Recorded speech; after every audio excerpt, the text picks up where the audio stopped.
Oke, saya ulang lagi. Kalau rasio lancar itu aset lancar dibagi utang lancar. Kalau quick ratio itu aktiva lancar dikurangi persediaan dibagi utang lancar. Kenapa kok dikatakan quick? Quick itu kan cepat.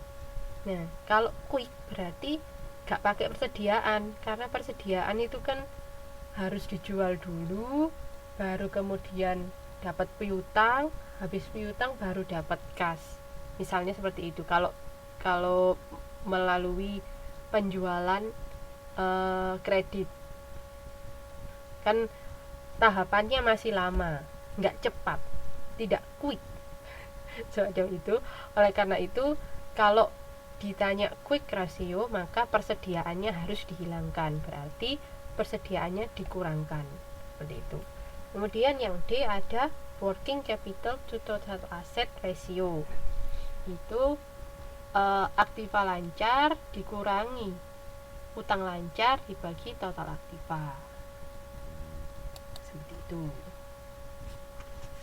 Kemudian rasio yang kedua, rasio solvabilitas, yaitu kemampuan memenuhi kewajiban jangka pendek maupun jangka panjang apabila perusahaannya dilikuidasi. Jadi rumusnya adalah total utang dibagi total aktiva. Ini hanya saat perusahaan dilikuidasi. Oke. Rasio selanjutnya, rasio utang atau leverage ratio, kemampuan dalam membayar utang. Ada total debt to equity ratio. Total debt, total utang, to equity ratio, jumlah modal sendiri. Jadi misalnya nanti ada pertanyaan dalam bahasa Inggris, teman-teman bisa menerka-nerka atau langsung aja diterjemahkan secara langsung. Total debt berarti total utang, to equity ratio pada equity itu modal rasio. Jadi total utang dibagi jumlah modal sendiri. Yang kedua ada total debt to total asset ratio, berarti total utang dibagi total aset modal, semacam itu. Ada juga yang ketiga time interest earned ratio, itu EBIT, earning before interest and tax, dibagi bunga utang jangka panjang. Ini rasio utang ada di halaman 1.40. Di situ keterangannya. Laba EBIT itu laba sebelum bunga dan pajak. Oke. Kemudian yang keempat adalah rasio aktivitas. Yang pertama total asset turnover, yaitu penjualan neto dibagi jumlah aktiva.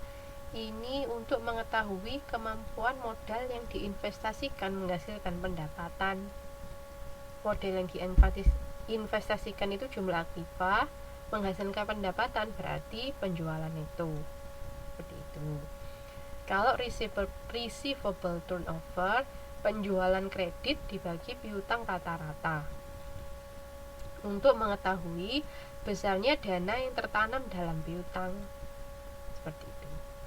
Kalau average collection period, kalau ada period berarti nanti dikalikan 360 hari, atau kadang-kadang juga bisa 365. Jadi misalnya nanti ada soal, jawabannya itu tidak ada yang 360, nanti teman-teman coba pakai 365, seperti itu ya. Yaitu piutang rata-rata dibagi penjualan dikali 365 hari, nanti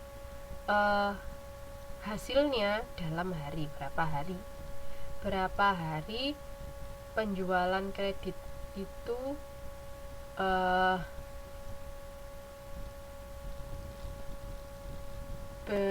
memperlihatkan kecepatan pelunasan piutang. Jadi berapa hari penjualan kredit dapat dikaskan seperti itu, dapat dilunasi. Kan piutang itu kan pelanggan ngutang ke kita, jadi kapan mereka bisa melunasi, dalam berapa hari mereka bisa melunasi, seperti itu.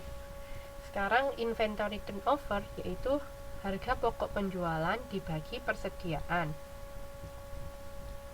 Ini untuk menghitung efisiensi penggunaan persediaan atau mengukur kemampuan dana yang tertanam dalam persediaan untuk berputar dalam satu periode tertentu.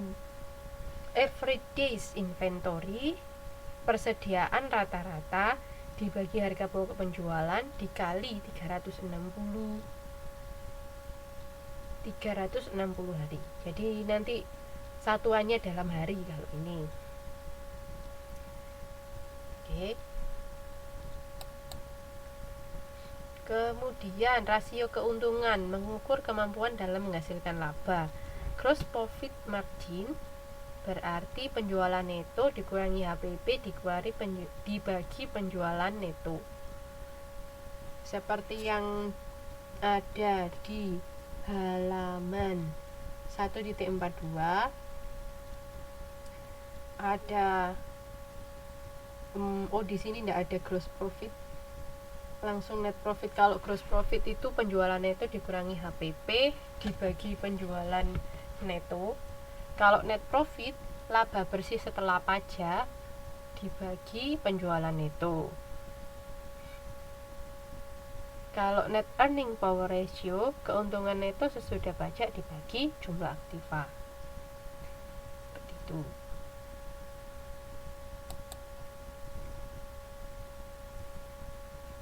Yang terakhir adalah rasio rentabilitas untuk mengukur kemampuan menggunakan modal untuk memperoleh laba, yaitu laba bersih setelah pajak dibagi modal sendiri dikali 100%. Nah, ini semua ini adalah rasio-rasio yang dapat kita hitung atau yang dapat kita gunakan untuk mengetahui kesehatan perusahaan. Nah, untuk menghitungnya kita harus tahu laporan keuangan atau kita harus membuat dulu laporan keuangan dari perusahaan. Seperti itu. Untuk rasio-rasio ini kemungkinan besar akan keluar dalam ujian kalau teman-teman mau tahu. Oleh karena itu sebaiknya dihafalkan rumusnya dan fungsinya, manfaatnya apa rasio-rasio tersebut. Kemudian jangan kebalik-balik. Itu saran saya. Ini kan ada ringkasannya sebenarnya. Kalau teman-teman lihat di halaman 1.48 dan 1.49 itu semua adalah ringkasan dari rasio-rasio ini. Teman-teman bisa misalnya copy terus ditempel di mana sehingga bisa dihafalkan, karena di situ juga ada artinya. Jadi teman-teman bisa paham, selain paham perhitungannya juga paham maknanya itu apa sih, fungsinya apa sih, seperti itu. Atau teman-teman tulis, karena dengan menulis kita mengingat-ingat lagi, sembari kita juga menulis ingat-ingat yang kita baca dan ingat-ingat yang kita tulis, seperti itu. Oke, sudah selesai materi kita untuk modul 1. Sampai di sini ada yang ditanyakan?